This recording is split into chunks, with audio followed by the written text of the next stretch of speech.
അമ്മേ പരിശുദ്ധ അമ്മേ പരിശുദ്ധ ദൈവമാതാവേ, കൃപാസനത്തിലൂടെ ഞങ്ങൾക്കും ഞങ്ങളുടെ ദേശത്തിനും അമ്മ മധ്യസ്ഥം തേടിത്തന്ന എല്ലാ അനുഗ്രഹങ്ങൾക്കും കൃപകൾക്കും ഞങ്ങളിപ്പോൾ ഹൃദയം നിറഞ്ഞ നന്ദി പറയുന്നു. അമ്മേ പരിശുദ്ധമ്മേ ദൈവമാതാവേ, 2004 ഡിസംബർ 7 ഉച്ചകഴിഞ്ഞ് 2:30 കൃപാസനത്തിൽ സംഭവിച്ച അമ്മയുടെ പ്രത്യക്ഷപ്പെടലിനെ കുറിച്ച് തിരുസഭയ്ക്ക് സമർപ്പിച്ചിരിക്കുന്ന പഠനരേഖകളുടെ മേൽ സഭാത്മകമായ പഠനം ആരംഭിക്കുവാൻ ഞങ്ങൾ പ്രാർത്ഥിക്കുന്നു. അമ്മേ പരിശുദ്ധമേ, ഭൂസ്വർലോകങ്ങളുടെ രാജ്ഞിയായ അങ്ങേയ്ക്ക് ഭൗമസംരക്ഷണത്തിനായി പ്രപഞ്ചപ്രകൃതിയെ തന്നെ തിരുസഭ പ്രതിഷ്ഠിക്കുവാൻ ഈ പ്രത്യക്ഷീകരണം വഴി ഇടയാക്കണമേ. പരിശുദ്ധമേ, ജപമാല മാതാവേ, സകല കൃപാസനം പ്രാർത്ഥനയോടും ചേർത്ത് ഞങ്ങളിപ്പോൾ പ്രാർത്ഥിക്കുന്ന ഈ കുടുംബത്തിന്റെ പ്രത്യേക നിയോഗം പറ മക്കളെ.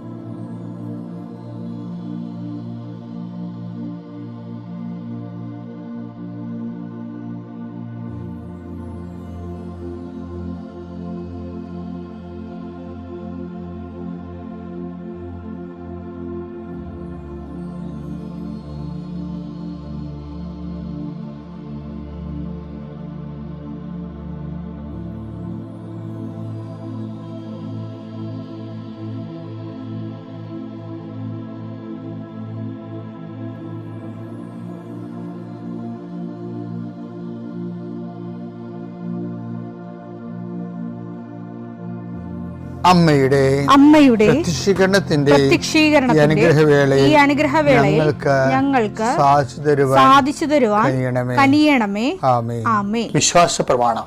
സർവശക്തനായ പിതാവും ആകാശത്തിന്റെയും ഭൂമിയുടെയും സൃഷ്ടാവുമായ ദൈവത്തിൽ ഞാൻ വിശ്വസിക്കുന്നു. അവിടുത്തെ ഏകപുത്രനും ഞങ്ങളുടെ കർത്താവുമായ ഈശോ മിശിഹായിലും ഞാൻ വിശ്വസിക്കുന്നു. ഈ പുത്രൻ പരിശുദ്ധാത്മാവിനാൽ ഗർഭസ്ഥനായി കന്യകാമറിയത്തിൽ നിന്ന് പിറന്ന് പൊന്തിയോസ് പീലാത്തോസിന്റെ കാലത്ത് പീഡകൾ സഹിച്ച് കുരിശിൽ തറയ്ക്കപ്പെട്ട് മരിച്ച് അടക്കപ്പെട്ട് പാതാളങ്ങളിൽ ഇറങ്ങി മരിച്ചവരുടെ ഇടയിൽ നിന്ന് 3-ാം നാൾ ഉയർത്ത് സ്വർഗത്തിലേക്ക് എഴുന്നള്ളി സർവശക്തിയുള്ള പിതാവായ ദൈവത്തിന്റെ വലതുഭാഗത്തിരിക്കുന്നു. അവിടെ നിന്ന് ജീവിക്കുന്നവരെയും മരിച്ചവരെയും വിധിക്കുവാൻ വരുമെന്നും ഞാൻ വിശ്വസിക്കുന്നു. പരിശുദ്ധാത്മാവിലും ഞാൻ വിശ്വസിക്കുന്നു. വിശുദ്ധ കത്തോലിക്കാ സഭയിലും പുണ്യവാന്മാരുടെ ഐക്യത്തിലും പാപങ്ങളുടെ മോചനത്തിലും ശരീരത്തിന്റെ ഉയർപ്പിലും നിത്യമായ ജീവിതത്തിലും ഞാൻ വിശ്വസിക്കുന്നു. ആമേൻ. സുഖസ്ഥനായ ഞങ്ങളുടെ പിതാവേ, അങ്ങയുടെ നാമം പൂജിതമാകണമേ. അങ്ങയുടെ രാജ്യം വരണമേ. അങ്ങയുടെ തിരുമനസ് സ്വർഗത്തിലെ പോലെ ഭൂമിയിലും ആകണമേ. അന്നു വേണ്ടുന്ന ആഹാരം ഇന്ന് ഞങ്ങൾക്ക് തരണമേ.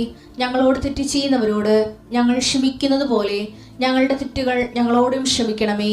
ഞങ്ങളെ പ്രലോഭനത്തിൽ ഉൾപ്പെടുത്തരുതേ, തിന്മയിൽ ഞങ്ങൾ രക്ഷിക്കണമേ. ആമേൻ. നന്മ നിറഞ്ഞ മറിയമേ, സ്വസ്തി. കർത്താവ് അങ്ങയുടെ കൂടെ സ്ത്രീകളിൽ അങ്ങ് അനുഗ്രഹിക്കപ്പെട്ടവളാകുന്നു. അങ്ങയുടെ ഉദരത്തിൻ ഫലമായി ഈശോ അനുഗ്രഹിക്കപ്പെട്ടവനാകുന്നു. പരിശുദ്ധ മറിയമേ, തമ്പുരാന്റെ അമ്മേ, പാപികളായ ഞങ്ങൾക്ക് വേണ്ടി ഇപ്പോഴും ഞങ്ങളുടെ മരണസമയത്തും തമ്പുരാനോട് അപേക്ഷിക്കണമേ. ആമേൻ. കർത്താവേ, നിന്റെ ഉന്നതമായ നാമത്തിന് സ്വസ്ഥം ചെയ്യുന്നു. കർത്താവേ, നിന്റെ വിശുദ്ധ പൗരോഹിത്യത്തെ മഹത്വപ്പെടുത്തണമേ. കർത്താവേ, സഭയിലുള്ള സാന്നിധ്യം ദൃഢമാക്കണമേ. 39 വർഷം ഞാൻ അർപ്പിച്ച കൃപാന്റെ യുഗതിയായി കൃപാസ്ഥാന ജീവനോടെ പ്രത്യക്ഷപ്പെട്ട മാതാവിൻ്റെ മാധ്യസ്ഥയിൽ അത്താറയിൽ നടന്ന 10,000-കണക്കിന് ആരാധന ശക്തിയാൽ സങ്കടപ്പെടുന്നവരുണ്ട്. ചില കാര്യങ്ങൾ ഓർത്ത് ചിലരെ ഓർത്ത് ഉത്കണ്ഠപ്പെടുന്നവരുണ്ട്. ചില ജോലി സ്ഥലങ്ങളെ ഓർത്ത് മനസ്സ് ഇപ്പത്തന്നെ ഭയപ്പെടുന്നവരുണ്ട്. കർത്താവേ, അവരെല്ലാം നീ ഏറ്റെടുക്കണമെന്ന് പ്രാർത്ഥിക്കുന്നു. Eesho, I come with you wherever you go എന്ന് പറഞ്ഞ അങ്ങയുടെ വാഗ്ദാനം നിറവേറ്റിക്കൊണ്ട് അങ്ങയുടെ മക്കളുടെ കൂടെ ഇന്നത്തെ യാത്രയിൽ നീ സഹയാത്രികനാകണമെന്ന് പ്രാർത്ഥിക്കുന്നു. കർത്താവ്, രാത്രി ഇന്ന് തിരിച്ചു വരുമ്പോൾ അവർ ഉത്തരവാദിത്തങ്ങളെ നിറവേറ്റി അങ്ങയുടെ കൂടെ ഇൻസെൻറ്റീവ് കൊടുത്ത് അവർ വിചാരിക്കുന്ന കൂടുതൽ കാര്യങ്ങൾ ചെയ്ത് തീർത്ത് എല്ലായിടത്തും വിജയം ഉണ്ടായി തിരിച്ചു വരാൻ കൃപാസ്ഥാന ജീവനോടെ പ്രത്യക്ഷപ്പെട്ട മാതാവ് പരിശുദ്ധ അമ്മ, നിൻ്റെ അമ്മ മധ്യസ്ഥ ദേവമാതാവിൻ്റെ മധ്യസ്ഥതയിൽ ഈശോയുടെ നാമം തന്നെ ഞാൻ ആശീർവദിച്ചയക്കുന്നു. ദൈവത്തിനെ അനുഗ്രഹിക്കട്ടെ. ഞാൻ ഇന്നലെ പറഞ്ഞത് തന്നെയാണ് ഇന്ന് പറയാൻ പോകുന്നത്. പക്ഷേ അതേ രീതിയല്ല, അതിൻ്റെ അടുത്ത ഘട്ടങ്ങളാണ്. അതറിയാമോ, ഒരാഴ്ചയിൽ ഒരേ തീം തന്നെയാണ് കൈകാര്യം ചെയ്യുന്നത്. അപ്പം നിങ്ങൾക്ക് അതിൻ്റെ വിവിധമായ വശങ്ങളെ പിടികിട്ടും. ഇപ്പോൾ ഒരു സ്കൂബ് തന്നെ എടുത്തിട്ട് അതിൻ്റെ വ്യത്യസ്ത വശങ്ങൾ കാണിക്കുക. സംഭവം ഒന്ന് തന്നെ ആയിരിക്കും. അതിൻ്റെ എല്ലാ 8 ദിക്കുകളെയും നമ്മൾ കാണിക്കും. ആ 8 ദിവസം അങ്ങനെ ദൈവവചനം ഡെയിലി ബ്രെഡ് മുന്നോട്ട് പോകും. ഇന്ന് ഞാൻ നിങ്ങളോട് പറയാൻ ഉദ്ദേശിക്കുന്നത്, എൻ്റെ നിർമ്മലൻ എന്ന് വചനത്തിലെ ഒരു നല്ല വാക്കുണ്ട്. നിർമ്മലൻ അഴിഞ്ഞു പോകാൻ അനുവദിക്കത്തില്ലെന്നല്ല, എൻ്റെ നിർമ്മലൻ എന്ന് കിടക്കണേ എൻ്റെയാണ്. സങ്കീർത്തനങ്ങൾ 16:10. അവിടുന്ന് എന്നെ പാതാളത്തിൽ തള്ളുകയില്ല. അവിടുന്ന് എന്നെ പാതാളത്തിൽ തള്ളുകയില്ല. അങ്ങയുടെ പരിശുദ്ധൻ ജീർണിക്കാൻ അനുവദിക്കുകയില്ല. പരിശുദ്ധൻ അഴിഞ്ഞു പോകാൻ അനുവദിക്കത്തില്ല. ഇതിൻ്റെ പ്രശ്നം വെച്ചാൽ, അപ്പം നിങ്ങൾ കേൾക്കുമ്പോർക്കും നമ്മൾ മരിച്ചു കഴിഞ്ഞാൽ ഉയർത്തെഴുന്നേൽക്കുന്ന വിഷയം മാത്രമാണിത്. കർത്താവിനെ വിശ്വസിക്കുമ്പോൾ എന്നെ വിശ്വസിക്കുന്നത് ഞാൻ മൂലം ജീവിക്കുന്ന ഈശോ പറഞ്ഞിട്ടല്ലേ, അതായിരിക്കും. അത് മാത്രമല്ല, ജീവിതത്തിൻ്റെ ഭൗതിക ജീവിതത്തിൽ നമ്മൾ ജീവിച്ചിരിക്കുമ്പോൾ തന്നെ എന്തുമാത്രം പാതാളങ്ങളുണ്ടാകും. നമ്മൾ വീട് പോണ പാതാളങ്ങളില്ലേ, പാപമാകാം, ബിസിനസ് തകർച്ചയാകാം, ജോലി നഷ്ടമാകാം, വിസ പുതുക്കാത്തതാകാം, അങ്ങനെ പല പാതാളങ്ങളുണ്ട് നമ്മുടെ ജീവിതത്തിൽ ഇല്ലേ. മക്കളില്ലാത്തതാകാം, കുടുംബത്തിൽ നിന്ന് പുറത്താക്കുന്നതാകാം, പല പാതാളങ്ങളുണ്ട്. ഈ പാതാളത്തിൽ വീഴാതിരിക്കാൻ എന്താ മാർഗം? എൻ്റെ നിർമ്മലൻ അഴിഞ്ഞു പോകാൻ. അവിടുന്ന് എന്നെ പാതാളത്തിൽ തള്ളുകയില്ല. അവിടുന്ന് എന്നെ പാതാളത്തിൽ തള്ളുകയില്ല. ആരെയാണ് ഇത്തരം പാതാളത്തിലേക്ക്, തകർച്ചയിലേക്ക് വിടാത്തത്? ആരെ വിടാത്തത്? എൻ്റെ നിർമ്മലൻ അഴിഞ്ഞു പോകാൻ അനുവദിക്കത്തില്ല. ആരാണ്? എൻ്റെ എന്നുള്ള വാക്ക് അവിടെ ഉണ്ട്. അതിനാണ് പ്രാധാന്യം. അത് ഈ എൻ്റെ കൂടെ, നിർമ്മലൻ്റെ കൂടെ എല്ലാ നിർമ്മലരും ചിലപ്പോൾ കർത്താവിൻ്റെതാകണമെന്ന് ഒരു നിർബന്ധവുമില്ല. ഇപ്പം എന്തുമാത്രം ആൾക്കാർ, ഇപ്പം നിരീശ്വരന്മാരില്ലേ, നിരീശ്വരന്മാർ ദൈവത്തെ വിശ്വസിക്കാത്തവർ, ദൈവത്തെ പുച്ഛവും വെറുപ്പുമുള്ള ആൾക്കാരുണ്ട്. പക്ഷെ അവിടെ ജീവിതം നോക്കുമ്പോൾ അവർ നല്ല മനുഷ്യരാണ്. എല്ലാവരും ആണെന്ന് ഞാൻ പറയില്ല, പക്ഷെ നല്ല മനുഷ്യരുണ്ട് എൻ്റെ അത്വത്തിൽ. നല്ലവണ്ണം കുടുംബം നോക്കുന്നവരുണ്ട്, കുഞ്ഞുങ്ങളെ സ്നേഹിക്കുന്നവരുണ്ട്, ജീവിത പങ്കാളിയെ സ്നേഹിക്കുന്നവരുണ്ട്, നല്ലവണ്ണം അധ്വാനിക്കുന്നവരുണ്ട്, അതുപോലെ തന്നെ നല്ലവണ്ണം സത്യസന്ധമായിട്ടൊക്കെ പ്രവർത്തിക്കുന്നവരുണ്ട്. പക്ഷെ അവരാരും എൻ്റെ നിർമ്മലനാകണമെന്ന് നിർബന്ധമില്ല. നിർമ്മലരായിരിക്കും അവർ, പക്ഷെ എൻ്റെ നിർമ്മലനാകണമെന്ന് നിർബന്ധമില്ല. അപ്പോൾ നിങ്ങൾക്ക് എൻ്റെ നിർമ്മലം ദൈവത്തിൻ്റെ സ്വന്തം ആള്. അത് ഒരു ഭയങ്കര ഇതാണ്. ഇപ്പം യേശുക്രിസ്തുവിൻ്റെ സ്വന്തം എന്ന് പറഞ്ഞുള്ള വിഷയമില്ലേ, റോമ 1:6. യേശുക്രിസ്തുവിന്റെ സ്വന്തമാകാൻ വിളിക്കപ്പെട്ടിരിക്കുന്ന നിങ്ങളും സ്വന്തമാകാൻ വിളിക്കപ്പെട്ടവർ.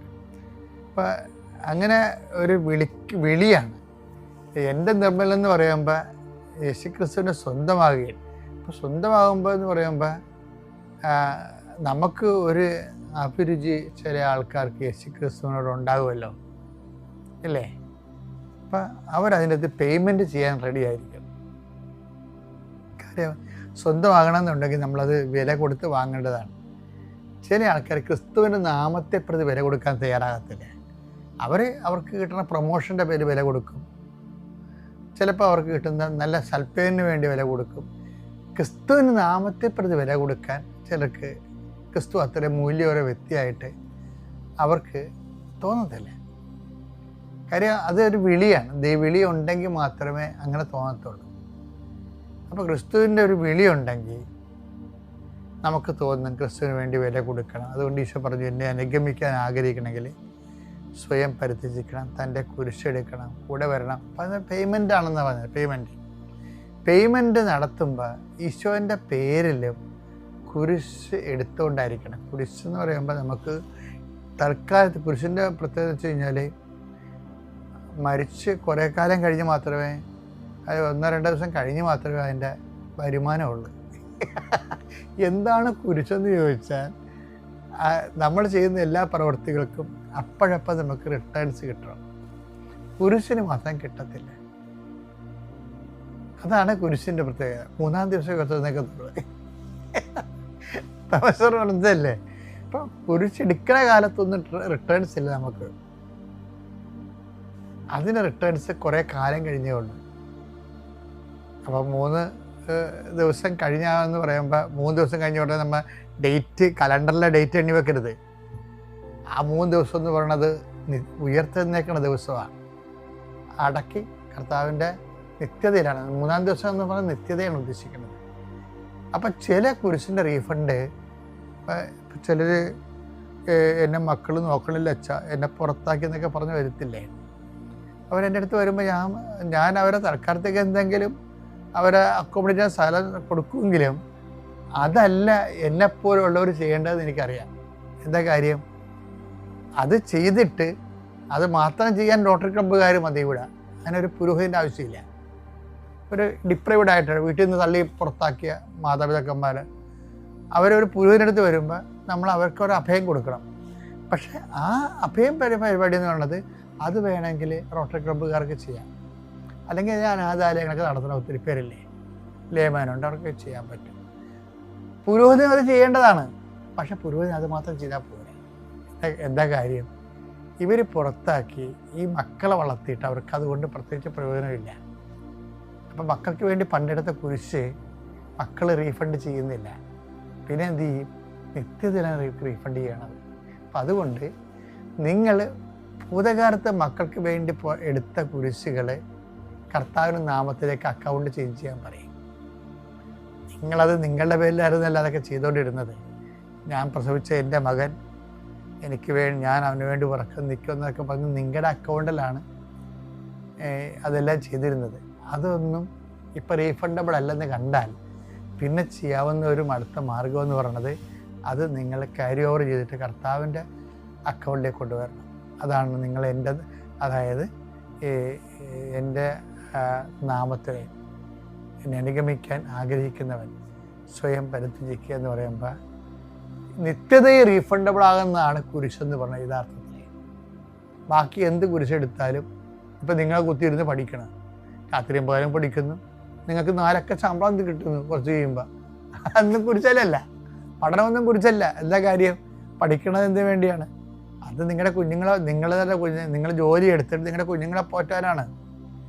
പല അണ്ണന്മാർക്കും കുഴപ്പമെന്ന് പറയാം, 84 വയസ്സ് 82 വയസ്സെന്നൊക്കെ പറഞ്ഞ് കണക്കൂട്ടി നോക്കുമ്പോഴേ ബാലൻസ് ഇല്ല. എന്താ കാര്യം? കർത്താവിന് വേണ്ടി എടുത്ത കുരിശുകളൊന്നുമില്ല. കുറേ കുരിശുകൾ ഭർത്താവിന് വേണ്ടി എടുത്ത്, കുറേ കുരിശ് ഭാര്യയ്ക്ക് വേണ്ടി എടുത്ത്, അതെല്ലാം നിങ്ങൾ തന്നെ അവിടേക്ക് നിന്ന് അതിൻ്റെ വരുമാനം മേടിച്ചു, അവരുടെ ആശ്വാസവും അവരുടെ സന്ധിപ്പൊക്കെ വാങ്ങിച്ച് ടാരിയായി പോയി. റീഫണ്ടബിൾ അല്ലാത്ത സാധനം when we take the name of Jesus Christ, that is the Holy Cross. ക്രോസും ഹോളി ക്രോസും ഉണ്ട്. ക്രോസും ഹോളി ക്രോസും ഉണ്ട് എന്ന് വെച്ച് കഴിഞ്ഞാൽ യേശുവിൻ്റെ നാമത്തിൽ എടുക്കുന്നതിനാണ് ഹോളി ക്രോസ് എന്ന് പറയുന്നത്. അല്ലാതെ സാധാരണ വരുന്ന മനുഷ്യന്മാരെല്ലാം എടുക്കുന്നത് അവർക്ക് വേണ്ടി എടുക്കുന്ന കുരിശ് സാധാരണ കുരിശാണ്.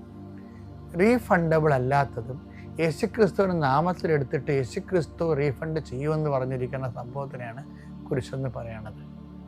അപ്പം അത് എൻ്റെ ഈ കുരിശ് കർത്താവിൻ്റെ നാമത്തിൽ എടുത്തു കഴിഞ്ഞാൽ നമുക്ക് ഒരു കുരിശ് റീഫണ്ടബിൾ അല്ലെങ്കിൽ ആ കുരിശ് ഹോളി ക്രോസ് ആകാൻ സാധ്യതയുണ്ട്. അത് യേശുവിൻ്റെ നാമത്തിൽ എടുത്ത് കഴിയുമ്പോൾ നമുക്ക് എൻ്റെ നിർമ്മലനാകും.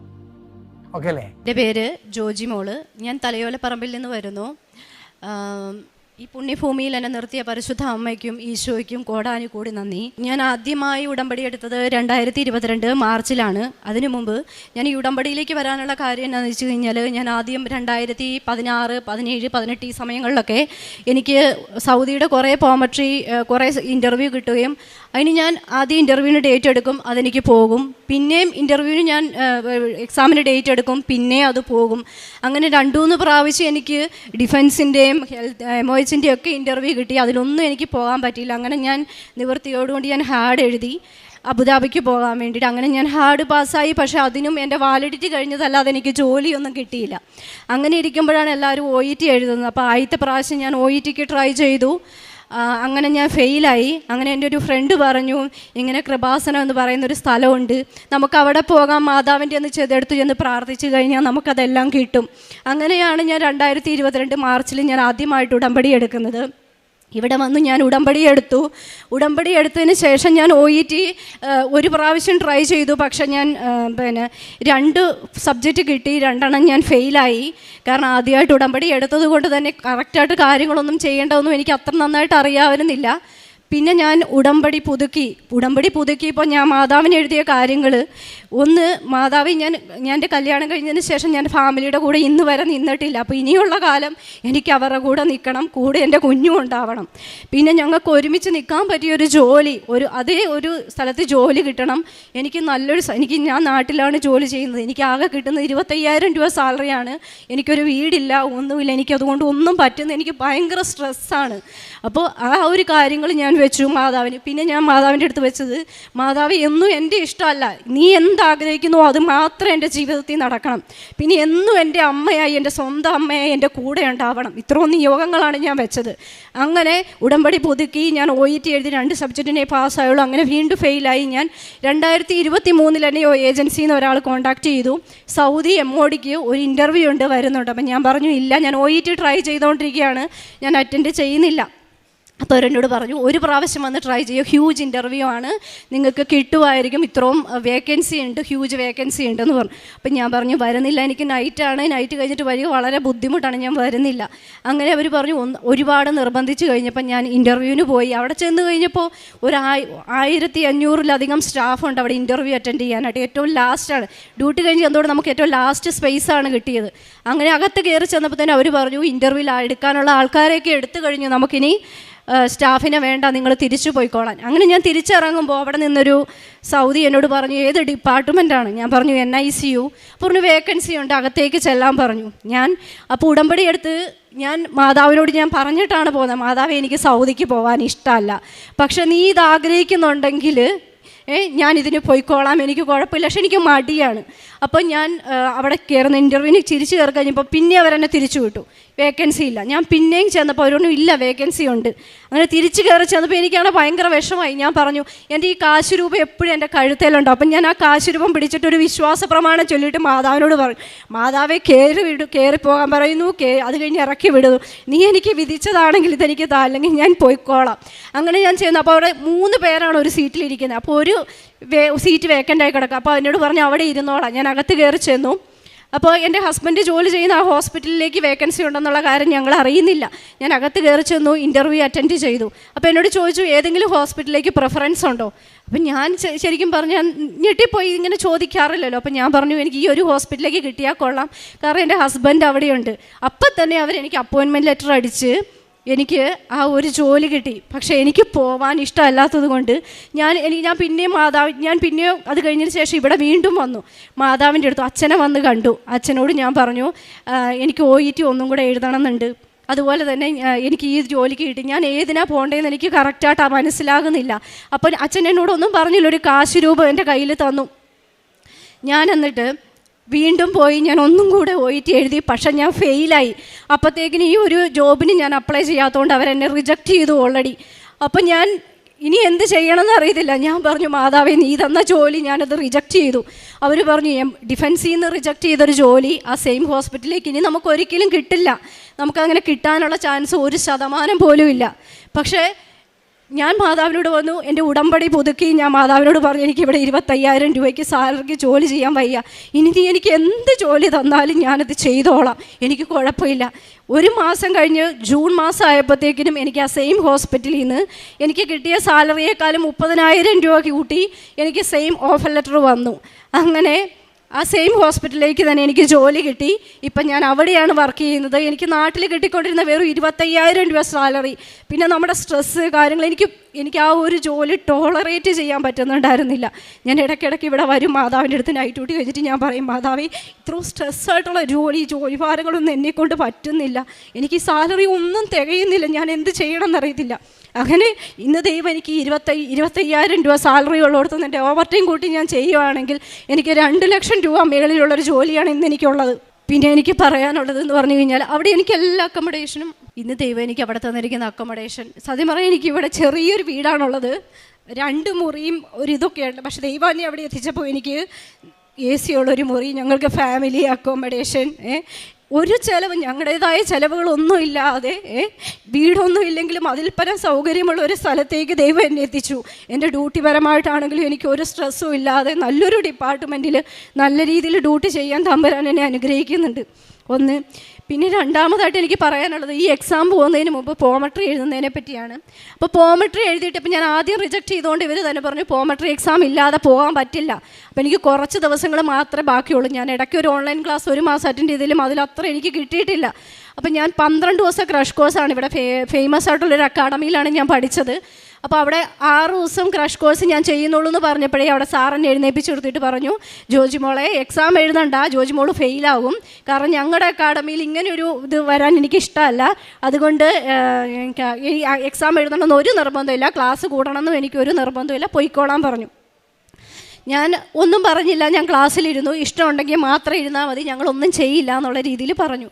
വെറും 6 ദിവസം ക്ലാസ് കൂടി ഒരാളും, അത് ഞാൻ ജനറൽ നഴ്സിംഗ് പഠിച്ചിട്ട് പോസ്റ്റ് BC എടുത്ത ഒരാളാണ്, അങ്ങനെ ഒരിക്കലും പാസ്സാവില്ല എന്നതിന് 100% ഉറപ്പിച്ച് പറഞ്ഞു. ഞാൻ ഒന്നും പറഞ്ഞില്ല. അപ്പം ഞാൻ വീട്ടിൽ ചെന്ന് മമ്മിയോട് പറഞ്ഞു, മമ്മി സാറിങ്ങനെയൊക്കെ പറഞ്ഞു, പക്ഷേ എനിക്ക് പേടിയൊന്നുമില്ല, ഞാൻ ഉടമ്പടി എടുത്തിട്ടുണ്ടോണ്ട് എനിക്ക് പേടിയൊന്നുമില്ല, ഞാൻ കാശ് രൂപം എല്ലാം കൊണ്ട് ഞാൻ പോകുള്ളൂ, എനിക്കിത് കിട്ടേണ്ട ജോലിയാണെങ്കിൽ ഇത് മാതാവ് എനിക്ക് ഉറപ്പായിട്ടും ഞാൻ ഈ എക്സാമിൽ പാസ്സായിരിക്കും.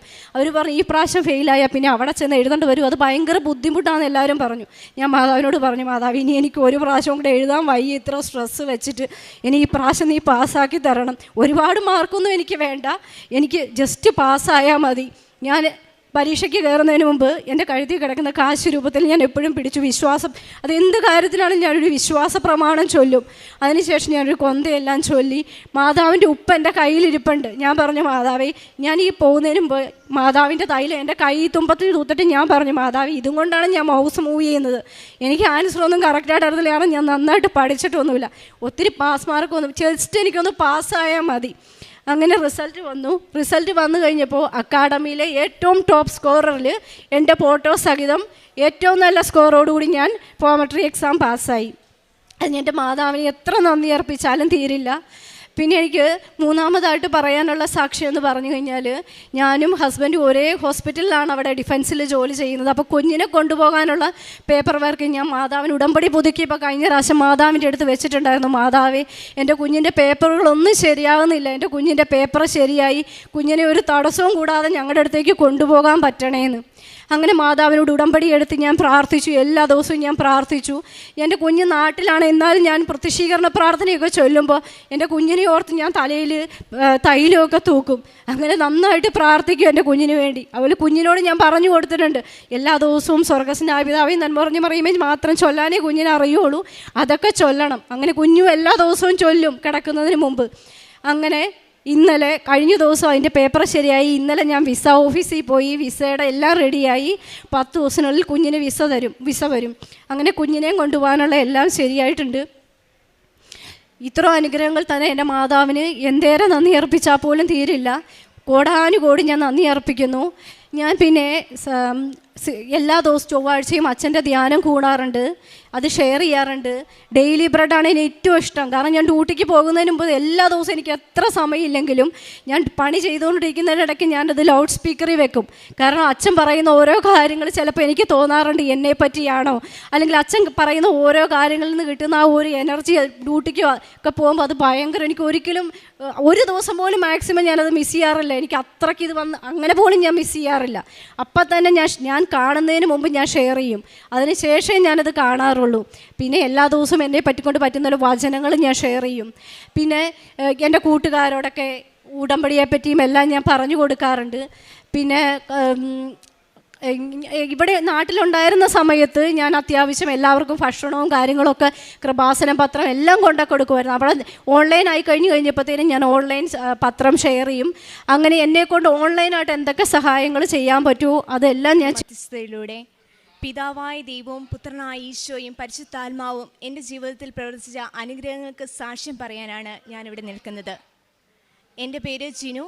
ഞാൻ പാലാ രൂപതയിലെ മൂഴൂർ ഇടവകയിൽ നിന്ന് വരുന്നു. ഞാനൊരു നേഴ്സായിട്ട് അയർലൻഡിൽ വർക്ക് ചെയ്യുകയാണ്.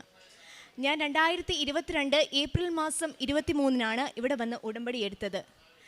ഈ ഉടമ്പടി എടുക്കാൻ വരുന്നതിന് മുമ്പ് ഞാൻ മാതാവിനെക്കുറിച്ച്, കൃപാസന മാതാവിനെക്കുറിച്ച് ഞാൻ ഒരുപാട് കേട്ടിരുന്നു. അന്ന് ഞാൻ ഓർത്തിരുന്നത് എൻ്റെ ഇടവകപ്പള്ളി മാതാവിൻ്റെ പള്ളിയാണ്.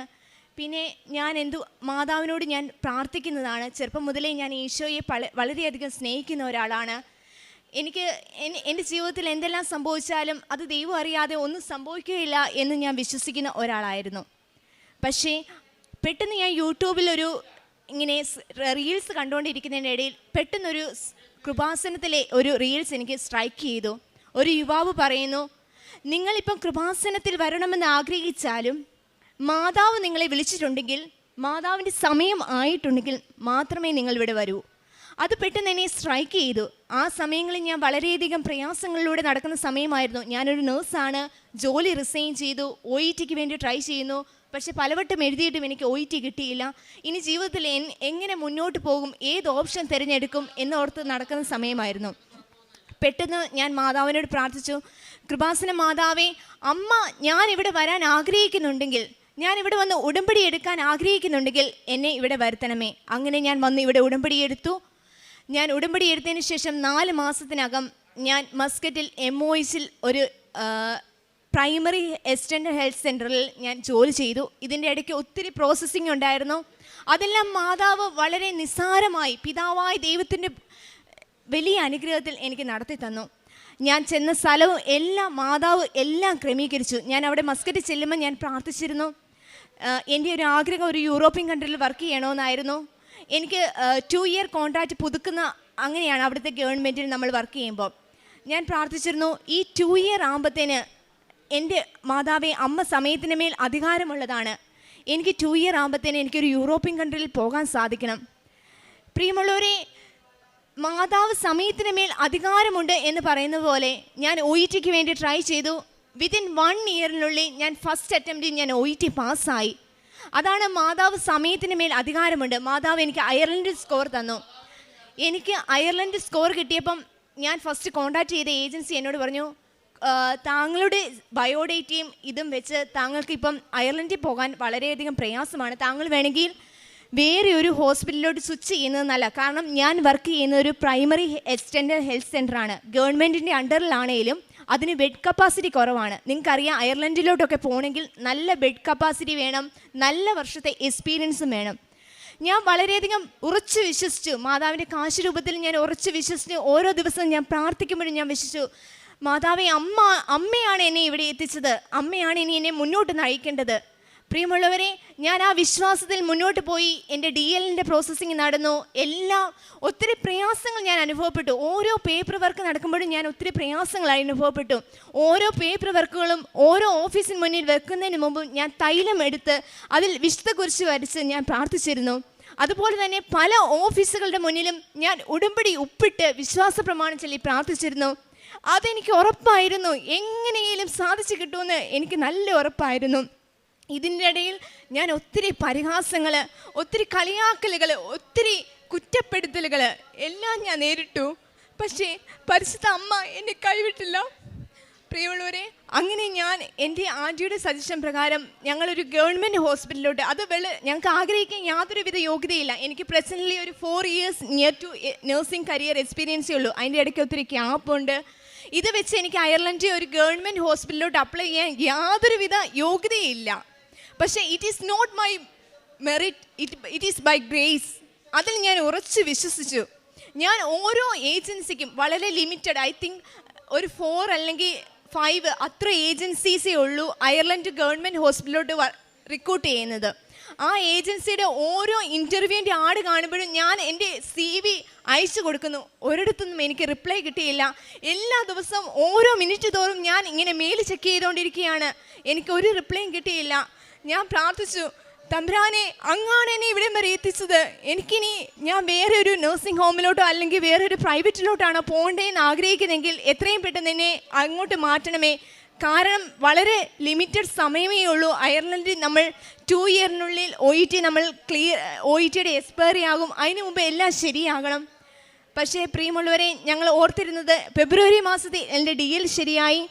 ഏപ്രിൽ മാസം വരെ നമുക്ക് ഗവൺമെൻറ് ഹോസ്പിറ്റലിലോട്ടുള്ള ഇൻ്റർവ്യൂവിന് വേണ്ടി വെയിറ്റ് ചെയ്യാം, അല്ലെങ്കിൽ നമുക്ക് പ്രൈവറ്റ് നഴ്സിംഗ് ഹോമിലോട്ട് നോക്കാം. തമ്പുരാനായിട്ട് ഞാനൊരു നൈറ്റ് കഴിഞ്ഞ് വന്ന് കിടന്നപ്പോൾ എനിക്കൊരു പെട്ടെന്നൊരു സ്വപ്നം വന്നു. ഇറ്റ് ഈസ് വെരി നീഡ്ഫുൾ എന്ന് പറഞ്ഞ് നീ ആ മെയിലിൽ അയക്കുക.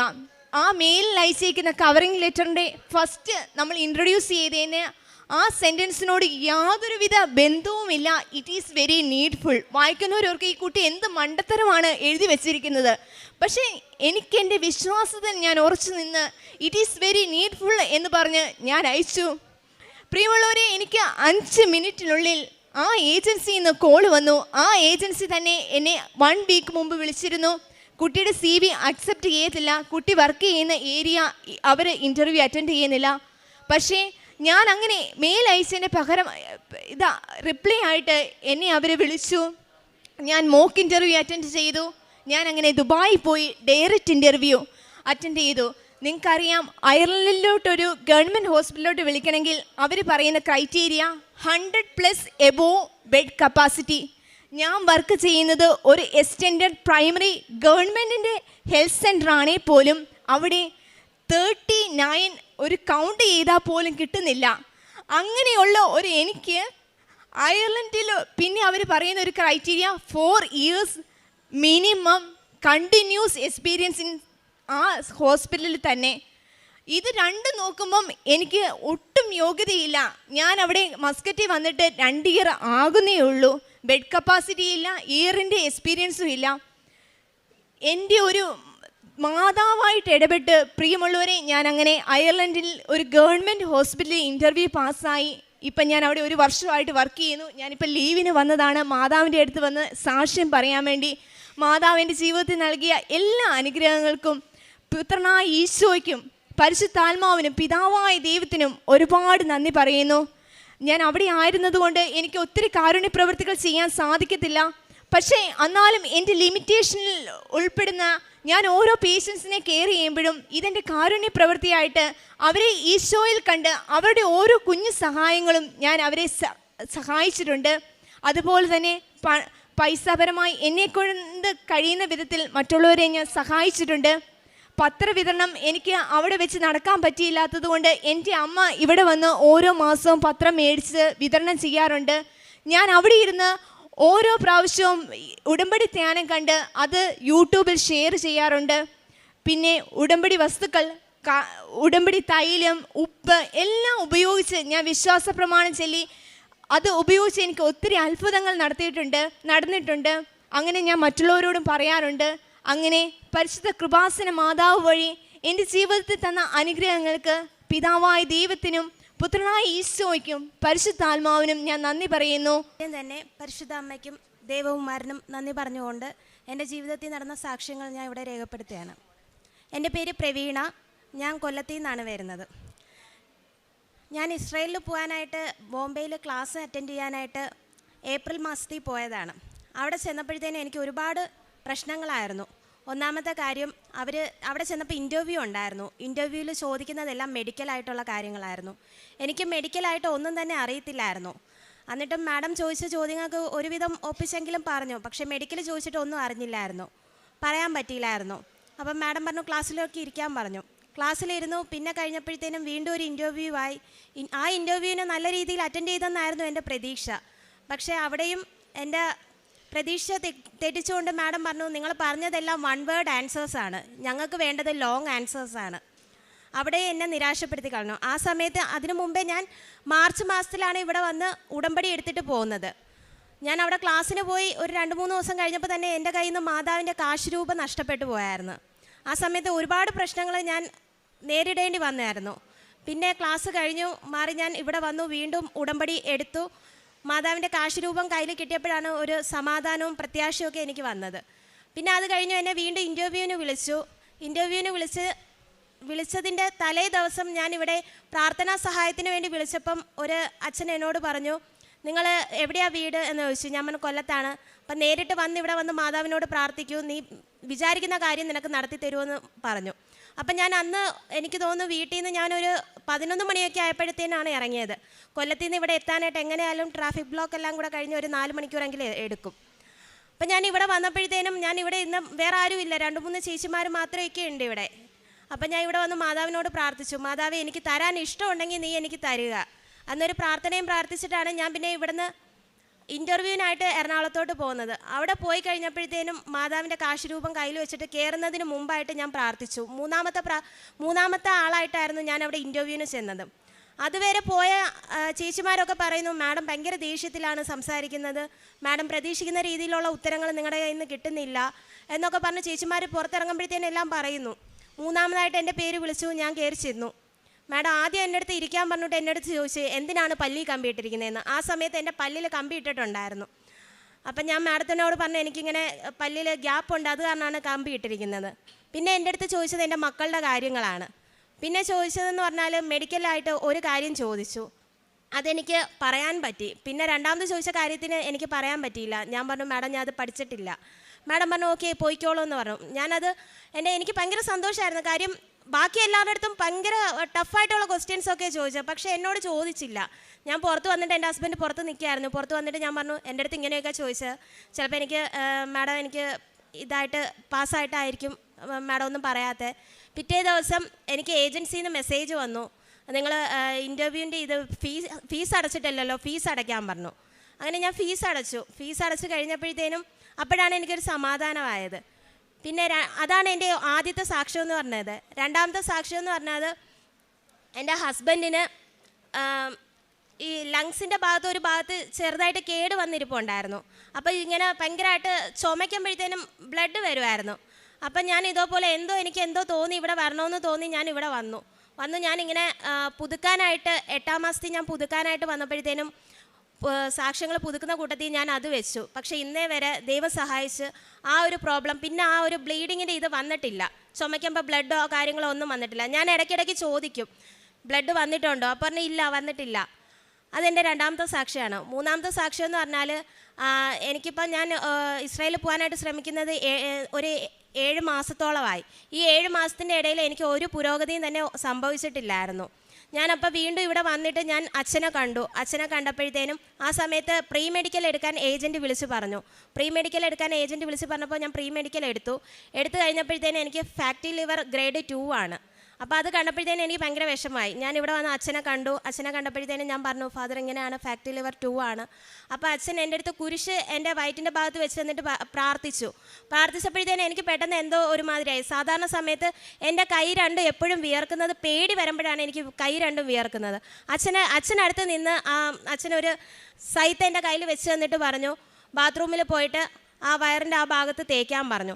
അപ്പോഴും എൻ്റെ കൈ രണ്ടും വെള്ളം പോകുന്ന കണക്ക് എൻ്റെ കൈ രണ്ടും വിയർക്കുകയാണ്. സാധാരണ എനിക്ക് പേടി വരുമ്പോഴാണ് അങ്ങനെ വരുന്നത്. അപ്പം ഞാൻ അച്ഛന് എന്നിട്ട് എൻ്റെ പാസ്പോർട്ട് കൊടുത്തിട്ട് ഞാൻ പറഞ്ഞു അച്ഛൻ ഇങ്ങനെയാണ് സംഭവം, 7 മാസമായിട്ട് ഞാൻ ഇങ്ങനെ പോകാൻ നിൽക്കുന്നു, എനിക്കൊന്നും നടക്കുന്നില്ല. അപ്പം അച്ഛൻ എൻ്റെ കവിളിൽ ഇങ്ങനെ തട്ടിയിട്ട് പറഞ്ഞു നീ പോയിക്കോളൂ എന്ന് പറഞ്ഞു.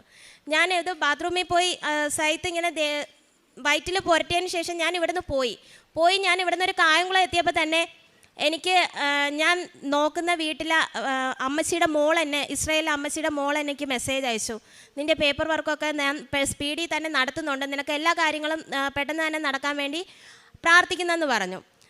അത് കഴിഞ്ഞ് ഞാൻ എങ്ങനെയെങ്കിലുമൊക്കെ വീട്ടിൽ എത്തി ഏജൻറ്റ് വിളിച്ചിട്ട് പറഞ്ഞു പ്രീ മെഡിക്കൽ പിന്നെ എടുക്കാൻ പറഞ്ഞു. അങ്ങനെ പ്രീ മെഡിക്കൽ വീണ്ടും എടുക്കാനായിട്ട് ഞാൻ മടിച്ച ആശുപത്രിയിൽ പോയത്.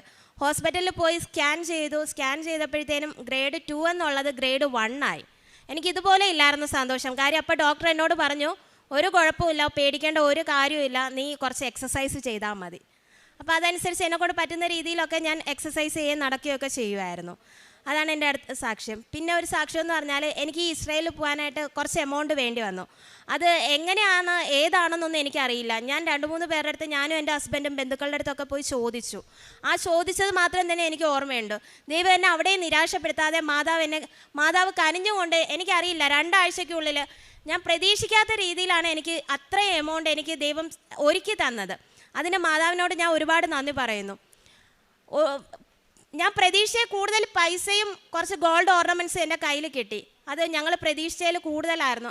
ഞാനിപ്പം കുറച്ച് മേടിച്ചവർക്ക് അത് തിരിച്ചു കൊടുത്ത്, ഓർണമെൻറ്റ്സ് കൂടുതലായതുകൊണ്ട് ഞാൻ അത് തിരിച്ചു കൊടുത്തിട്ടിരിക്കുകയാണ്. അപ്പം അങ്ങനെ ദൈവം എനിക്ക് എന്നെ ഒരു രീതിയിലും ബുദ്ധിമുട്ടിപ്പിക്കാതെ ദൈവം എന്നെ സഹായിച്ചു പൈസയുടെ കാര്യത്തിൽ. പിന്നെ ഞാൻ ഒരാളുടെ കയ്യിൽ നിന്ന് ഇച്ചിരി കാശ് മേടിച്ചായിരുന്നു.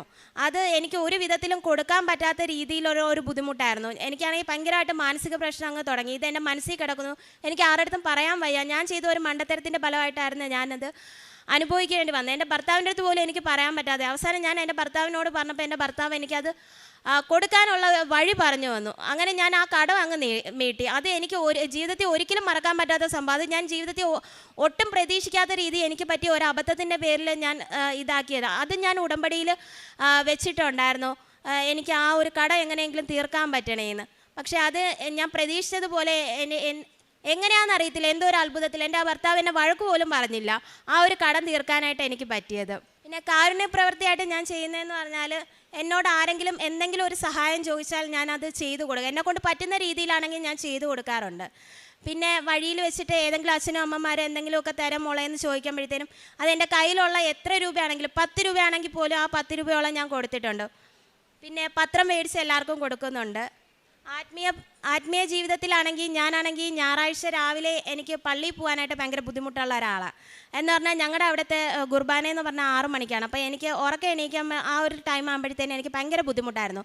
ഞാൻ പള്ളിയിൽ പോകത്തില്ലായിരുന്നു. എൻ്റെ ഹസ്ബൻഡും മോളും ഒക്കെ ആയിരുന്നു പോയിട്ടിരുന്നത്. എൻ്റെ മോനും ഞാനും പള്ളിയിൽ പോകത്തില്ലായിരുന്നു. മോനെന്ന് പറഞ്ഞാൽ കുഞ്ഞാളാണ്. ഞാൻ പോകുമ്പോഴേ അയാൾ കൊണ്ടുപോകാൻ പറ്റത്തുള്ളൂ.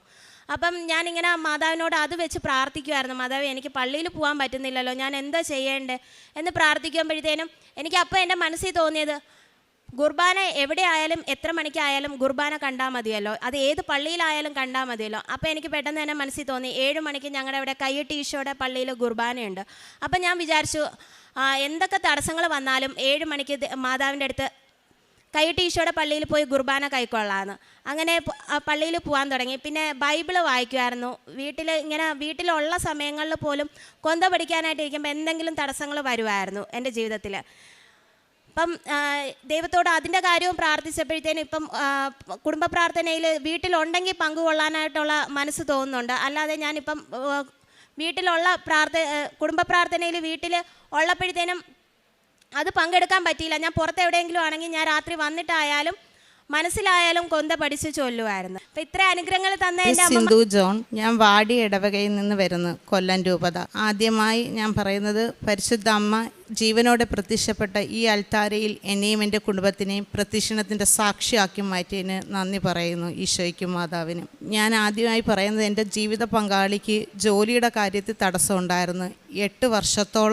8 മാസത്തോളം ജോലിയില്ലാതെ കിടന്ന് കഷ്ടപ്പെട്ട് പലതവണ ഞങ്ങൾ പലയിടത്തും ജോലിക്ക് ശ്രമിച്ചിട്ടും നടന്നില്ല, വിദേശത്ത് പോകാൻ ശ്രമിച്ചിട്ടും നടന്നില്ല. അവസാനം നിന്ന് ജോലി വർക്ക്ഷോപ്പ് പൂട്ടിക്കെട്ടുകയും ചെയ്ത് പണിയില്ലാതെ. പിന്നെ ഞങ്ങളൊന്നും ചെയ്യാൻ വഴിയില്ലാതിരുന്നപ്പോൾ വിഷമിച്ചിരുന്നപ്പോൾ എൻ്റെ അച്ഛൻ തന്നെ പറഞ്ഞ്, നമുക്ക് മാതാവിൻ്റെ അടുത്തൊന്ന് പോകാം, അവിടെ ചെന്ന് കഴിയുമ്പോൾ നമുക്കെല്ലാം ശരിയാവുമെന്ന്. അങ്ങനെ ഞങ്ങൾ രണ്ടുപേരും കൂടെ മാതാവിൻ്റെ അടുത്ത് വന്ന് ഈ തിരുനടയിൽ വന്ന് ഇറങ്ങിയപ്പോഴത്തേന് ആ വർക്ക്ഷോപ്പിൽ നിന്ന് ഫോൺ വന്ന്, ജോലിയുണ്ട് ജോണേ വരണേന്നും പറഞ്ഞ്. അപ്പോൾ അച്ഛൻ പറഞ്ഞ്, ഞാൻ മാതാവിൻ്റെ അടുത്തിരിക്കുക, എനിക്ക് 2 ദിവസം കഴിഞ്ഞിട്ടേ വരാൻ പറ്റത്തുള്ളൂ. ഞങ്ങൾ പിറ്റേ ദിവസം അച്ഛൻ വീട്ടിൽ ചെന്ന് ജോലിക്ക് പോയായിരുന്നു. ജോലിക്ക് ചെന്ന് 2 ദിവസമേ ജോലി ഉണ്ടായിരുന്നുള്ളൂ. തിരിച്ച് പറഞ്ഞ്, ഇനി പണിയില്ല, ഉള്ളപ്പോൾ വിളിക്കാമെന്ന് പറഞ്ഞ്. അപ്പോൾ ഇതുപോലെയായിരുന്നു പലതവണയും പറഞ്ഞിട്ട് പൂട്ടിയിട്ടിരുന്നത്. അപ്പോൾ ഇവിടെ നിന്ന് ഞാനിത്തിരി ഉടമ്പടി ഉപ്പും പരിശുദ്ധമ്മ പ്രത്യക്ഷപ്പെട്ട മണ്ണും ഒക്കെ ആയിട്ടാണ് ഞാൻ ഇവിടുന്ന് വീട്ടിൽ പോയത്.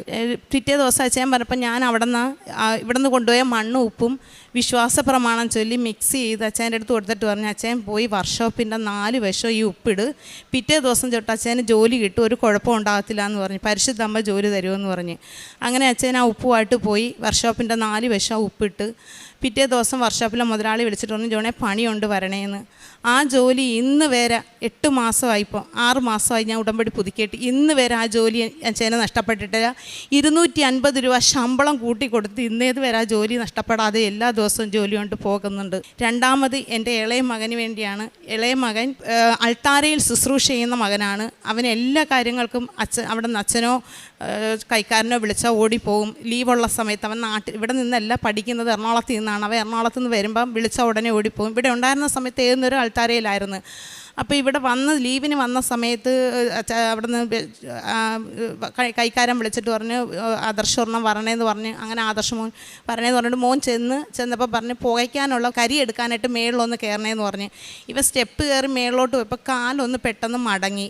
പക്ഷേ ഇയാൾ അത് കാര്യമാക്കാതെ തിരിച്ച് താഴെ വന്നിട്ട് കരിയൊക്കെ എടുത്ത് കൊടുത്തിട്ട് താഴെ വന്ന് പിള്ളേരുമായിട്ട് പോയി പന്ത് കളിച്ചപ്പോൾ ഇയാൾക്ക് ഭയങ്കരമായ വേദന വന്ന് അവിടെ വെച്ച് കളി നിർത്തി വീട്ടിൽ വന്ന് എൻ്റെ അടുത്ത് പറഞ്ഞ്, അന്നൊന്നും പറഞ്ഞില്ല. പിറ്റേ ദിവസം എന്നോട് പറഞ്ഞു, അമ്മ എൻ്റെ കാലിന് ഭയങ്കര വേദനയുണ്ട്, ഞാൻ പന്ത് കളിച്ചപ്പോൾ വന്നു. അപ്പം ഞാൻ പന്ത് കളിച്ചപ്പോൾ അന്നേരം എൻ്റെ അടുത്ത് പറഞ്ഞു, ഇങ്ങനെ മേളിൽ കയറിയപ്പോൾ ഇങ്ങനെ സംഭവിച്ചു, അത് കഴിഞ്ഞ് ഞാൻ താഴെ വന്ന് പന്ത് കളിച്ചായിരുന്നു, അങ്ങനെ സംഭവിച്ചതാണ്.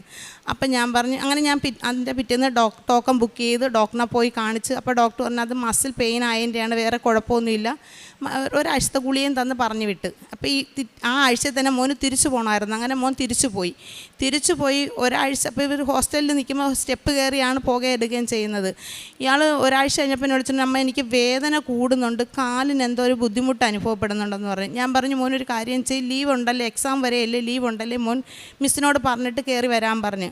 അപ്പോൾ പറഞ്ഞു ഒരാഴ്ചയും കൂടെ നോക്കട്ടെന്ന് പറഞ്ഞ്. 2 ആഴ്ച ആയപ്പോഴത്തേക്ക് തിരിച്ചാൾ വന്നിട്ട് എന്നോട് രഹസ്യമായിട്ട് പറഞ്ഞമ്മ, എൻ്റെ കാലിൻ്റെ ലിഗമെൻറ്റ് പൊട്ടിയിട്ടുണ്ടോ എന്ന് എനിക്കൊരു സംശയമുണ്ട്, അമ്മ നമുക്ക് ഡോക്ടറെ ഒന്ന് കാണിക്കാമെന്ന്.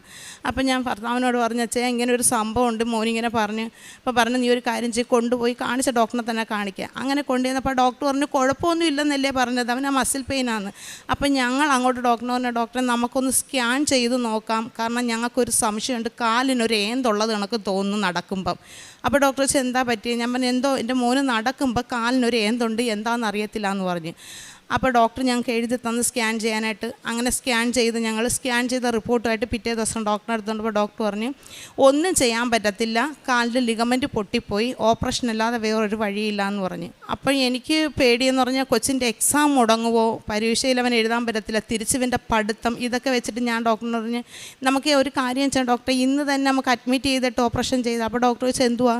ഞാൻ പറയും ഇങ്ങനെ കാലിനോ, നിങ്ങൾക്ക് എന്തറിഞ്ഞിട്ടാണ് നിങ്ങൾ പറയുന്നത്? ഇത് 6 മാസം ഫുൾ ബെഡ് റെസ്റ്റ് എടുത്ത് ചെയ്യേണ്ട ഓപ്പറേഷനാണ്, കിടക്കേണ്ടതാണ്. ചെയ്ത് കഴിഞ്ഞാൽ ഈ കൊച്ചിന് പെട്ടെന്ന് എഴുന്നേറ്റൊന്നും ചെയ്യാനോ എടുക്കാനൊന്നും പറ്റത്തില്ല. 6 മാസം കഴിഞ്ഞാൽ പോലും തന്നെ അവന് ചെറിയ ചെറിയ കാര്യങ്ങളെ ചെയ്യാൻ പറ്റൂ, വേറെയുള്ള കാര്യങ്ങളൊന്നും ഓടിച്ചാടി ചെയ്യാൻ പറ്റത്തില്ല. അതുകൊണ്ട് ഇപ്പോൾ ഒന്നും ചെയ്യാൻ പറ്റത്തില്ല, നിങ്ങൾ എക്സാം കഴിഞ്ഞിട്ട് വന്ന് അഡ്മിറ്റ് ആവാൻ പറഞ്ഞു. അങ്ങനെ ഞങ്ങൾ 28-ാം തീയതിന് ഡേറ്റ് എഴുതിയിട്ടിട്ട് തിരിച്ചു വന്ന്.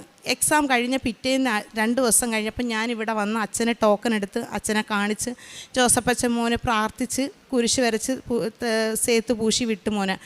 ഞാൻ വീട്ടിൽ ചെന്ന അന്ന് വൈകുന്നേരം ആയപ്പോഴത്തേക്ക് വെളിയിലൊരു സൗണ്ട് കേൾക്കുന്നുണ്ട്. ഞാൻ പെട്ടെന്ന് ഓടിച്ചെന്നപ്പോഴത്തേക്ക് 2 മഴവില്ല് മേളിൽ നിറഞ്ഞു, എൻ്റെ വീട്ടിൻ്റെ ഫ്രണ്ടിൽ 2 മഴവില്ല്. അപ്പം ഞാൻ പറഞ്ഞു എൻ്റെ മകനെ മാതാവ് തൊട്ടിട്ടുണ്ടെന്ന് തോന്നുന്നു, അതുകൊണ്ടായിരിക്കും എൻ്റെ മകൻ മാതാവിൻ്റെ സന്ദേശം എനിക്ക് കിട്ടിയത്. അന്ന് രാത്രി അപ്പോൾ എനിക്ക് പിറ്റേ ദിവസമായപ്പോൾ എനിക്ക് പനിയായി. ഞാൻ പനിയുടെ മരുന്നും കഴിച്ച് ഞാൻ ഒരു ഉച്ചയ്ക്ക് കിടന്ന് ഉറങ്ങുമ്പോൾ പിറ്റേ ദിവസം ഉറങ്ങുമ്പോഴത്തേക്ക് ഞാൻ കാണുന്നത് ഞങ്ങളുടെ വാടിപ്പള്ളി ഇടവകയിൽ ആരാധന നടക്കുന്നു, ഭയങ്കരമായ സ്തുതിപ്പ് ആരാധന. അപ്പം ഞാൻ അവിടെ നിന്ന് സ്തുതിച്ച് പ്രാർത്ഥിക്കുമ്പോഴത്തേക്ക് പള്ളിയുടെ സൈഡിലൂടെ ഒരു പുഴ ഒഴുകിപ്പോകുന്നു. ആ പുഴയുടെ സൈഡിലൂടെ അച്ഛൻ നടന്നു വരുന്നതാണ് ഞാൻ കാണുന്നത്. അപ്പം ഞാൻ തിരിഞ്ഞു നോക്കിയപ്പോൾ അച്ഛനെ കണ്ട്. ഞാൻ ഓടി ചെന്നിട്ട് പറഞ്ഞു, അച്ഛാ എൻ്റെ മകൻ ഇങ്ങനെ വയ്യ. അപ്പം അച്ഛൻ എൻ്റെ തോളിൽ തട്ടിയിട്ട് പറഞ്ഞു, മോള് വിഷമിക്കേണ്ട, എല്ലാം മാതാവ് ഏറ്റെടുത്തിട്ടുണ്ടെന്ന് പറഞ്ഞു. ഞാൻ അത് കേട്ടപ്പോൾ പെട്ടെന്ന് എൻ്റെ മോൻ വന്ന് വിളിച്ച്, അമ്മ സമയം 2 മണി, അമ്മ ജപമാല ചൊല്ല എഴുന്നേക്കുന്നില്ലയോ? ഞാൻ പറഞ്ഞു, ആ എഴുന്നേക്കും. അപ്പം ഞാൻ ഇങ്ങനെ ആലോചിക്കും, ഞാനിപ്പോൾ അച്ഛനെ അല്ലേ സ്വപ്നം കണ്ടത്. ഞാൻ ഇവരോട് അന്നേരം പറഞ്ഞില്ല. ഞാൻ വൈകുന്നേരം രാത്രി കൊന്തയൊക്കെ കഴിഞ്ഞപ്പോഴത്തേക്ക് ഞാൻ മക്കളോട് പറഞ്ഞു, അപ്പം ഞാൻ ഇങ്ങനൊരു സ്വപ്നം കണ്ട് എൻ്റെ മോന് സുഖം കൊടുക്കും മാതാവ്, കാരണം അച്ഛനെയല്ലേ ഞാൻ കണ്ടേന്ന് പറഞ്ഞു. അത് കഴിഞ്ഞ് വീണ്ടും ഒരു 3 ദിവസം കഴിഞ്ഞപ്പോൾ വീണ്ടും ഞാൻ സ്വപ്നം കാണുന്ന അച്ഛൻ എൻ്റെ വീട്ടിൽ പ്രാർത്ഥിക്കാൻ വന്നിരിക്കുന്നത്. അതും ഒരു ഇത്തിരി നേരം ഞാൻ കണ്ടോളൂ. അച്ഛൻ വന്നുകൊണ്ട് പറഞ്ഞു, മോളെ നിങ്ങളുടെ വീട്ടിൽ ഞാൻ പ്രാർത്ഥിക്കാൻ വന്നതാണ്, പെട്ടെന്നാവട്ടെ എന്ന് പറഞ്ഞു. അച്ഛൻ കയറെന്ന് പറയുന്നതിനെ കൊണ്ട് പെട്ടെന്ന് എന്നെ ആരോ വന്ന് വിളിച്ചുണർത്തി ഞാൻ അങ്ങ് എഴുന്നേറ്റ്. ഇതെല്ലാം ഉറക്കത്തിൽ ഞാൻ കാണുന്നത്. അപ്പോൾ എനിക്ക് മനസ്സിലാവുന്നില്ല എന്താണെന്ന്. പിന്നെ ഞാൻ വിചാരിച്ചു എന്തായാലും എക്സാം കഴിയുമ്പോൾ കൊണ്ടുപോകണമല്ലോ. എക്സാം കഴിഞ്ഞപ്പം ഞാൻ പറഞ്ഞു, ഡോക്ടറിൻ്റെ അടുത്ത് തിരിച്ചു പോയിട്ട് ഞാൻ പറഞ്ഞു, ഡോക്ടറെ ഞങ്ങൾക്ക് ഒന്നും കൂടെ ഒന്ന് സ്കാൻ ചെയ്ത് നോക്കണമെന്ന് പറഞ്ഞു. അപ്പോൾ ഡോക്ടർ ചോദിച്ചു എന്താ കാര്യം? ഞാൻ പറഞ്ഞില്ല, ഞങ്ങൾക്കൊന്നും കൂടെ സ്കാൻ ചെയ്യണം. അപ്പം ഞങ്ങൾ ആദ്യം തന്ന റിസൾട്ട് വേറെ 2 ഡോക്ടർമാരെ കൊണ്ട് കാണിച്ചായിരുന്നു. അന്നേരം ആ ഒരു ഡോക്ടറാണ് ഈ ഓപ്പറേഷൻ ചെയ്യണമെന്ന് പറഞ്ഞ ഡോക്ടർ ഞങ്ങളുടെ ഡീറ്റെയിൽ ഒന്നും പറഞ്ഞില്ലായിരുന്നു. 2ാമത് കാണിച്ച ഡോക്ടർ ഞങ്ങളുടെ അടുത്ത് പറഞ്ഞ് ഈ കുഞ്ഞിൻ്റെ ലിഗമെൻ്റ് എന്ന് പറഞ്ഞാൽ പഴം തുണി പോലെ കീറിപ്പോയതാണ്, അതൊന്നും ചെയ്യാൻ പറ്റത്തില്ല, അത് അവിടെ നിന്ന് ഇവിടെ നിന്നൊക്കെ പിടിച്ച് അവന് ദൈവം കൊടുത്ത് അവനായിട്ട് ഇല്ലാതാക്കിയതാണ്, അവിടെ നിന്ന് ഇവിടെ നിന്നൊക്കെ പിടിച്ചിട്ടാൽ അത് ശരിയാവത്തോളം എന്ന് പറഞ്ഞ്. അപ്പോഴും ഞാൻ പറഞ്ഞ് ഞങ്ങൾക്ക് എന്ത് ചെയ്യണമെന്നറിയത്തില്ല. പിന്നെയും എൻ്റെ മൂത്തവൻ പറഞ്ഞ്, അമ്മ ഒരു കാര്യം ചെയ്ത് 2 ഡോക്ടർമാരല്ലേ പറഞ്ഞ്, ഒരു ഡോക്ടറിനെയും കൂടെ കാണിച്ച് നോക്കാൻ പറഞ്ഞ്. ഞാൻ വീണ്ടും അടുത്തൊരു ഡോക്ടറിൻ്റെ അടുത്തും ഈ റിസൾട്ട് ഞാനും മോനും അച്ഛനും കൂടെ പോയി. അവിടെ ചെന്നപ്പോഴും ആ ഡോക്ടറും സെയിം അഭിപ്രായം തന്നെ പറഞ്ഞത്, ഇതിനകത്തൊന്നും ചെയ്യാൻ പറ്റത്തില്ല. ഞങ്ങൾ വേറൊരു ചേച്ചിക്ക് റിസൾട്ട് ഇട്ട് കൊടുത്തു. അപ്പോൾ ചേച്ചി പറഞ്ഞു ഡോക്ടർ പറയുന്ന കണക്ക് നിങ്ങൾ ചെയ്യുന്നു. അത് കഴിഞ്ഞാണ് ഞങ്ങൾ അച്ഛനെ കാണുന്നതും അച്ഛൻ്റെ അടുത്ത് വന്ന് പോകുന്നതും ഒക്കെ. പിന്നീട് ഞാൻ രണ്ടാമത്തെ സ്കാനിങ് ഡോക്ടറിൽ നിന്ന് എഴുതി മേടിച്ച് സ്കാൻ ചെയ്ത് സ്കാനിങ്ങിൻ്റെ റിപ്പോർട്ട് അന്ന് കിട്ടത്തില്ല, പിറ്റേ ദിവസം കിട്ടത്തോളം എന്ന് പറഞ്ഞു. പക്ഷേ എന്തോ മാതാവായിട്ട് ഞങ്ങളുടെ വിഷമവും ഞങ്ങളുടെ വെപ്രാളവും കണ്ടിട്ടായിരിക്കും അന്ന് തന്നെ 3:30 ആയപ്പോൾ ഞങ്ങൾക്ക് റിസൾട്ട് തന്ന്. മോൻ റിസൾട്ട് വെച്ചിട്ട് നമ്മൾ ഇതിനകത്ത് അങ്ങനെ പറയത്തൊക്കെ കുഴപ്പമൊന്നും കാണും. ഞാൻ പറഞ്ഞു നീ പറഞ്ഞില്ലേ, എന്നാലും നമുക്ക് ഡോക്ടറിനെ കാണിക്കാം. അങ്ങനെ ഞങ്ങൾ ആദ്യം കാണിച്ച ഡോക്ടറിനെ തന്നെ കൊണ്ടുപോയി റിസൾട്ട് കാണിച്ചപ്പോൾ ഡോക്ടർ ചോദിച്ചു നിങ്ങൾ എന്തോ ചെയ്തെന്ന് ചോദിച്ചു. ഞാൻ പറഞ്ഞു ഞങ്ങൾ പ്രാർത്ഥിച്ച് മാതാവിനോട്, വേറൊന്നും ഞങ്ങൾ ചെയ്തില്ല എന്ന് പറഞ്ഞു. അപ്പോൾ ഡോക്ടർമാർ ഒന്ന് ചിരിച്ച് എന്നെ നോക്കി, ചിരിച്ചിട്ട് പറഞ്ഞു മോൻ നടന്ന് നോക്കട്ട്, അവൻ എന്തെങ്കിലും കുഴപ്പമുണ്ടെങ്കിൽ മാത്രം അവനെ ഓപ്പറേഷത്തിന് ചെയ്താൽ മതിയെന്ന് പറഞ്ഞു. അപ്പോൾ എൻ്റെ കണ്ണ് നിറഞ്ഞിട്ട് ഞാൻ പറഞ്ഞു എൻ്റെ അമ്മ എൻ്റെ പ്രാർത്ഥന കേട്ടില്ലേ മാതാവേ, ഞാൻ ഇത്രയും വിചാരിച്ചോളൂ എൻ്റെ അമ്മയെടുത്ത്. അമ്മ എനിക്ക് വചനത്തിൽ തന്നതെന്ന് പറഞ്ഞാൽ രക്ഷിക്കാനാവാത്ത കര ഒരിക്കലും കുറുകിപ്പോയിട്ടില്ലെന്നാണ്. പക്ഷേ അമ്മ പറഞ്ഞത് എന്നോട് നീ സങ്കടപ്പെടണ്ടെന്നാണ് എപ്പോഴും എന്നോട് പറയും. ഞാൻ അമ്മയെ എൻ്റെ മകന് സുഖം തന്നില്ലെങ്കിൽ എല്ലാവരും പറയത്തില്ല അമ്മയോട് പ്രാർത്ഥിച്ചിട്ട് കിട്ടിയില്ല എന്ന്. കാരണം എൻ്റെ വീട്ടിൽ തന്നെ മക്കളും ഒരു പപ്പായും പറയുമായിരുന്നു നമ്മൾ ദൈവം പാതി നാം പാതി എന്നാണ്. പക്ഷെ അപ്പോഴും ഞാൻ പറയുമായിരുന്നു മാതാവ് തരും, എനിക്ക് വിശ്വാസമുണ്ട്. കാരണം ഞാൻ എടുക്കുമ്പോൾ കിട്ടുന്ന വചനങ്ങളെല്ലാം നല്ലതാണ്, അതുകൊണ്ട് എനിക്ക് പരിശുദ്ധ അമ്മ എൻ്റെ മകന് തരുമെന്നാണ് ഞാൻ പറഞ്ഞത്. അത് കഴിഞ്ഞ് എനിക്ക് നടുവേദന വന്ന് ഞാൻ ഡോക്ടറിനെ കൊണ്ട് കാണിച്ചപ്പോഴത്തേക്ക് ഡോക്ടർ പറഞ്ഞു ഡിസ്ക് ബൾജായി നിൽക്കുകയാണ്, ഫുൾ ബെഡ് റെസ്റ്റ് എടുത്ത് മരുന്ന് ചെയ്താലേ സുഖമാകത്തുള്ളൂ. അത് എപ്പോൾ സുഖമാവുമെന്നൊന്നും പറയാൻ പറ്റത്തില്ല, എത്ര നാളെടുക്കുമെന്നും പറയാൻ പറ്റത്തില്ല എന്ന് പറഞ്ഞു. ആയുർവേദത്തിലാണ് ഞാൻ കാണിച്ചത്. അപ്പോൾ എനിക്ക് എൻ്റെ ട്രീറ്റ്മെൻറ്റ് ചെയ്യുമ്പോൾ എനിക്ക് ചെയ്യാനായിട്ട് പുറത്ത് പോകാനും എടുക്കാനൊക്കെ ബുദ്ധിമുട്ടുണ്ട്. അപ്പോൾ അച്ഛനാണ് എനിക്ക് ഓരോ കാര്യങ്ങളും ചെയ്തു തരുന്നത്. ഒരു 3 ദിവസം ചെയ്തപ്പോൾ തന്നെ ഞാൻ പറഞ്ഞു ഇനി ഞാനിതിൻ്റെ ആവശ്യമുണ്ടോ, ഞാൻ പരിശുദ്ധ അമ്മയുടെ ഉടമ്പടിയിലല്ലേ, അമ്മയുടെ ഉടമ്പടി തൈലമുള്ളിടത്ത് ഞാൻ എന്തിനു ഈ മരുന്ന് തേക്കുന്നത്.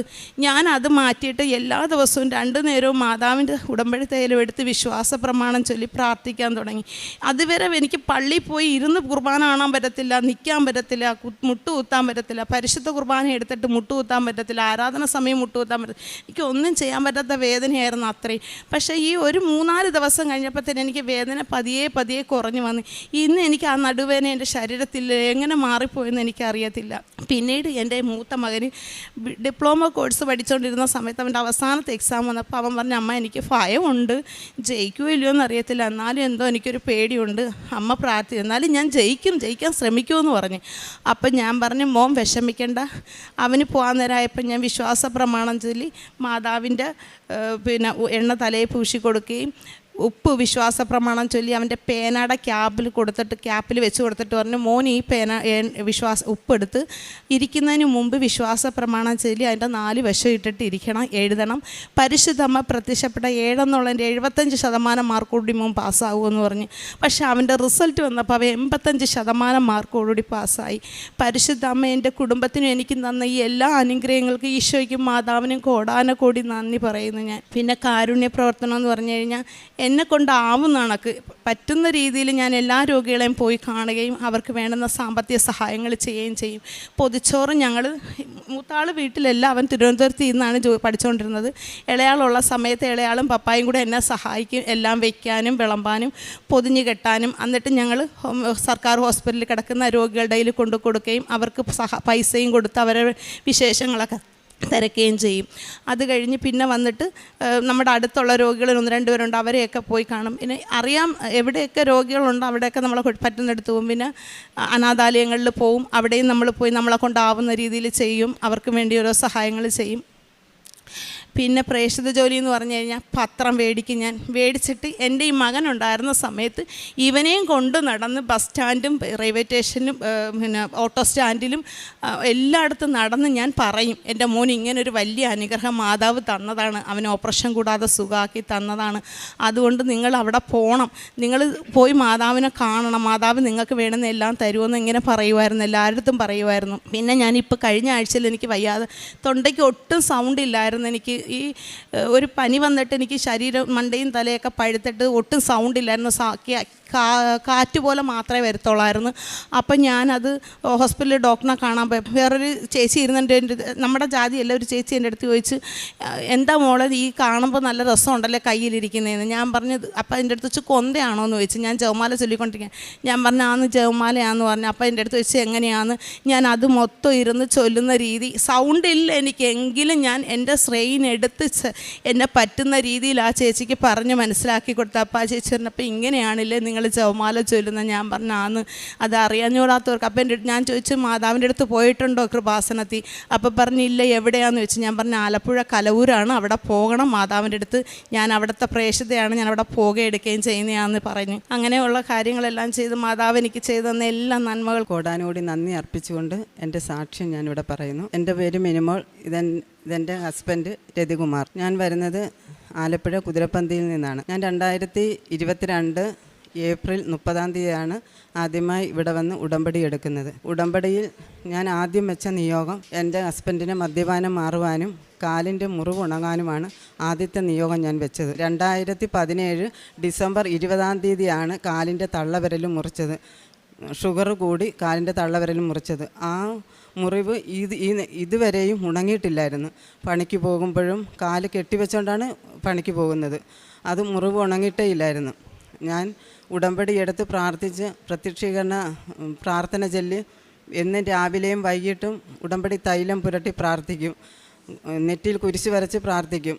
മദ്യപാനം മാറുവാനും കാലിൻ്റെ മുറിവുണങ്ങാനും ഞാൻ എന്നും മാതാവിനോട് കരഞ്ഞ് പ്രാർത്ഥിക്കുമായിരുന്നു. അതിൻ്റെ ഫലമായിട്ട് ഈ വർഷത്തിൽ എൻ്റെ ഭർത്താവിൻ്റെ കാലിൻ്റെ മുറിവ് നല്ലതുപോലെ ഉണക്കി തന്നു. മാതാവിനും യേശുവിനും കോടാനുകൂടി നന്ദി അർപ്പിക്കുന്നു.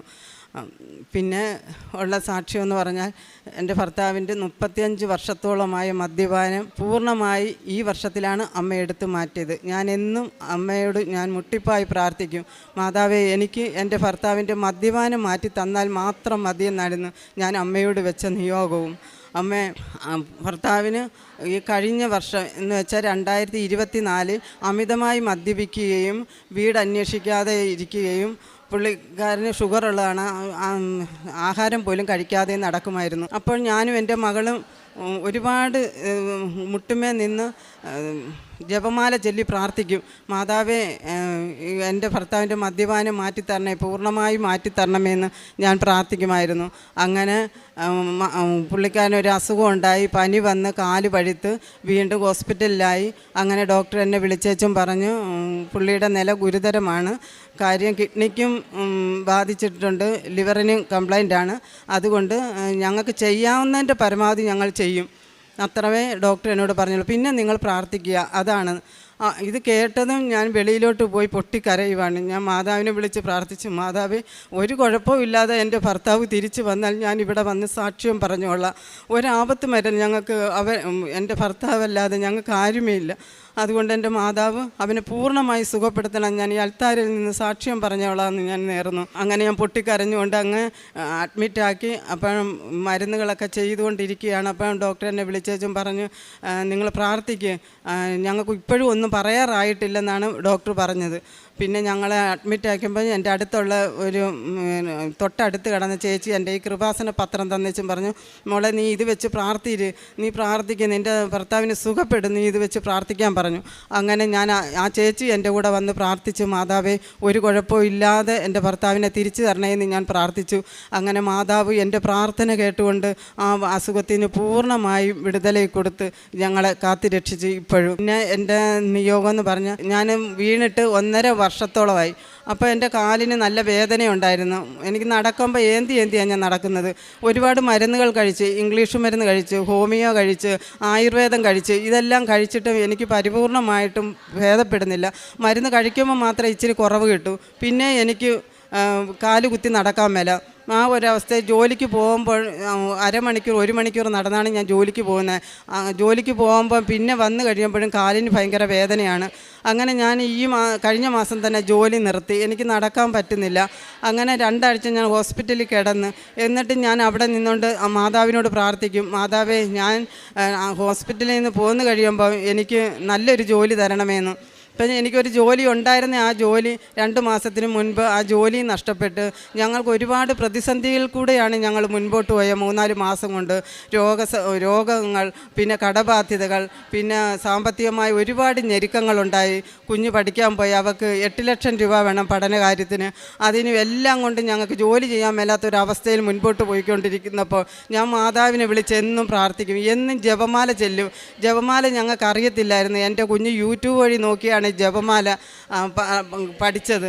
കുഞ്ഞും പഠന സ്ഥലത്ത് നിന്ന് അവളും പ്രാർത്ഥിക്കും മാതാവിനോട്. അങ്ങനെ പ്രാർത്ഥിച്ചതിൻ്റെ ഫലമായിട്ട് ഉടമ്പടി തൈലവും പുരട്ടി, ഞങ്ങൾ ഉപ്പും തേനും തൈലവും എല്ലാം പുരട്ടുകയും അങ്ങനെ ഞാൻ ഇവിടെ ഈ മാസം 8-ാം തീയതി ഇവിടെ വന്ന് ആരാധന സമയം, ഞാനന്നേരം രാവിലെയാണ് ഇപ്പോൾ ആരാധന വെച്ചിരിക്കുന്നതെന്ന് അറിഞ്ഞുകൊണ്ട് ഞാൻ രാവിലെ 6:30 ആയപ്പം വീട്ടിൽ നിന്ന് ഇറങ്ങി.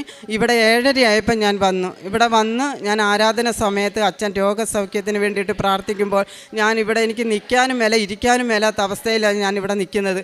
നിന്നിട്ട് ഞാൻ മാതാവിനോട് പറഞ്ഞു, മാതാവേ എന്നെ സുഖപ്പെടുത്തണം, എൻ്റെ കാലിനെ സുഖപ്പെടുത്തണം.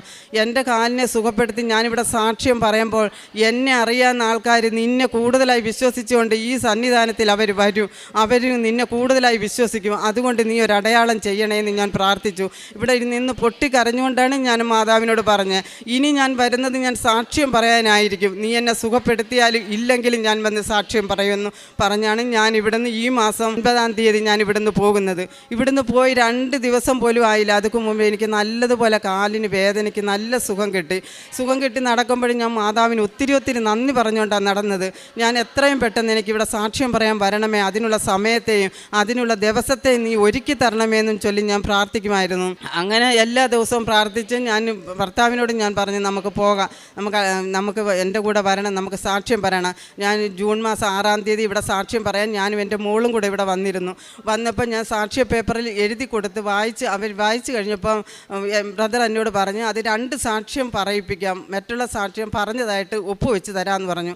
അപ്പോൾ ആ 2 സാക്ഷ്യത്തിൽ ഒന്ന് ഭർത്താവിൻ്റെ മദ്യപാനം മാറുന്നതിനും ഒന്ന് എൻ്റെ അനിയത്തിയുടെ രോഗസൗഖ്യത്തിൻ്റെയാണ്. അപ്പോൾ അനിയത്തിയെ കൊണ്ടുവന്ന് കഴിഞ്ഞ് പറയുക, ഇല്ല ഭർത്താവിനെ കൊണ്ടുവരാൻ പറഞ്ഞു. അങ്ങനെയാണ് ഇന്ന് മാതാവ് ഒരുക്കി തന്ന സമയത്ത് ഞങ്ങൾ ഇവിടെ വന്ന് സാക്ഷ്യം പറയുന്നത്. അങ്ങനെ ഒരുപാട് അനുഗ്രഹങ്ങൾ എൻ്റെ കർത്താവ് ഞങ്ങൾക്ക് തന്ന് സഹായിച്ചിട്ടുണ്ട്. പിന്നെ പ്രേക്ഷിത പ്രവർത്തനം ചെയ്ത് ഞാൻ ഇവിടെ നിന്ന് പത്രം വായിക്കും, 2 കെട്ട് 3 കെട്ട് പത്രമൊക്കെ വായിച്ച് ബസ് സ്റ്റാൻഡിലും ഓരോ വീടുകളിലും കൊടുക്കും. അതേപോലെ ഞങ്ങളുടെ ഗ്രൂപ്പിൽ കൊണ്ടുവന്ന് എല്ലാവർക്കും കൊടുക്കും. അങ്ങനെ ഗ്രൂപ്പിൽ കൊടുത്ത് ഞങ്ങളുടെ വീടിൻ്റെ അടുത്തുള്ള ഒരു പെണ്ണിന് ഇതേപോലെ പത്രം കൊടുത്ത് തൈലം എല്ലാം കൊടുത്ത് ഞാൻ പറ്റി പ്രാർത്ഥിച്ച്, നിങ്ങൾ പ്രാർത്ഥിക്കുക. അവർക്ക് 6 വർഷമായിട്ട് മക്കളില്ലായിരുന്നു. ഇപ്പോൾ അവർക്കൊരു മാതാവ് ഒരു കുഞ്ഞിനെ കൊടുത്ത് അനുഗ്രഹിച്ച് അവർ ഈ അടുത്ത ആഴ്ചയിൽ ഇവിടെ വരാമെന്ന് എന്നോട് പറഞ്ഞിട്ടുണ്ട്. കാരുണ്യ പ്രവൃത്തിയായിട്ട് ഞാൻ ചെയ്യുന്നത്, സുഖമില്ലാത്ത ഒരു മകനും ഒരു അമ്മയ്ക്കും ഞാൻ എല്ലാ വ്യാഴാഴ്ചയും 2 നേരം കഴിക്കാനുള്ള ചോറ് കറികളുമായിട്ട് എല്ലാ വ്യാഴാഴ്ച അങ്ങനെ 8 മാസം കൊടുത്തു. 8 മാസം കൊടുത്തപ്പോൾ അവരുടെ അമ്മ മരിച്ചുപോയി. അത് കഴിഞ്ഞപ്പോൾ സഹോദരിയുടെ ഭർത്താവ് എന്നോട് വന്ന് പറഞ്ഞു, ഇനി അവനായിട്ട് ചോറ് കൊടുക്കണ്ട, ഇനി ഞങ്ങൾ കൊടുത്തോളാം എന്ന് പറഞ്ഞു. അത് കഴിഞ്ഞ് പിന്നെ ഞാൻ ഹോസ്പിറ്റലിൽ ചോറ് പൊതിയായിട്ട് കൊടുക്കുമായിരുന്നു. രോഗികളെ പോയി കാണും. എന്നോട് ആര് വന്ന് സങ്കടം പറയുന്നു അവർക്ക് ഞാൻ എൻ്റെ കയ്യിലുള്ള സഹായങ്ങൾ ചെയ്യും. ഇന്ന് ഞാൻ അതേപോലെ തന്നെ സഹായം ചെയ്യും. അതേപോലെ ഒത്തിരി അനുഗ്രഹങ്ങൾ കർത്താവ് എനിക്ക് ചെയ്തു തന്നിട്ടുണ്ട്. എൻ്റെ കുഞ്ഞിൻ്റെ പഠനകാര്യം, എൻ്റെ കുഞ്ഞ് മാതാവ് തന്ന കുഞ്ഞാണ്. അവളെ മാതാവിൻ്റെ നടയിലാണ് ഊട്ടിച്ചത്, മാതാവിൻ്റെ നടയിലാണ് അവളെ വിദ്യാരംഭം കുറിച്ചതും. അവൾ 10-ാം ക്ലാസ്സിൽ ഫുൾ A+ വാങ്ങിച്ചു അമ്മയുടെ അനുഗ്രഹത്താൽ. +2-ന് 88% മാർക്കുണ്ടായിരുന്നു. പക്ഷേ അവൾക്ക് ഇവിടെങ്ങും അവൾക്ക് കോളേജ് കിട്ടിയില്ല. കർണാടകയിലാണ് കുഞ്ഞിന് കോളേജ് കിട്ടിയത്. അതുകൊണ്ട് അവിടെയാണ് ഇപ്പം പഠിക്കുന്നത്. അവളും വന്ന് സാക്ഷ്യം പറയും. ഏപ്രിലായിരുന്നു 18 വയസ്സ് തികഞ്ഞു. അപ്പോൾ ഇവിടെ നിന്ന് കുഞ്ഞിനെ കൊണ്ട് ഉടമ്പടി എടുത്ത് 18 വയസ്സിലേക്ക് ഉടമ്പടി എടുപ്പിക്കുകയുള്ളെന്ന് പറഞ്ഞു. 18 വയസ്സിൽ തന്നെ കുഞ്ഞിനെയും കൊണ്ട് ഉടമ്പടി എടുത്താണ് കുഞ്ഞിനെ പഠിക്കാൻ വിട്ടത്. അങ്ങനെ ഒത്തിരി അനുഗ്രഹം എൻ്റെ മാതാവ്, എൻ്റെ യേശു എനിക്ക് തന്നിട്ടുണ്ട്. ഇന്ന് ഞാൻ ഉടമ്പടിയിലാണ്. അങ്ങോട്ട് ജീവിതകാലം മുഴുവൻ ഉടമ്പടി തന്നെ ജീവിക്കണമെന്ന് ഞാൻ ആഗ്രഹിക്കുന്നു. ഇത്രയും വലിയ അനുഗ്രഹങ്ങൾ തന്ന എൻ്റെ യേശുവിനും എൻ്റെ മാതാവിനും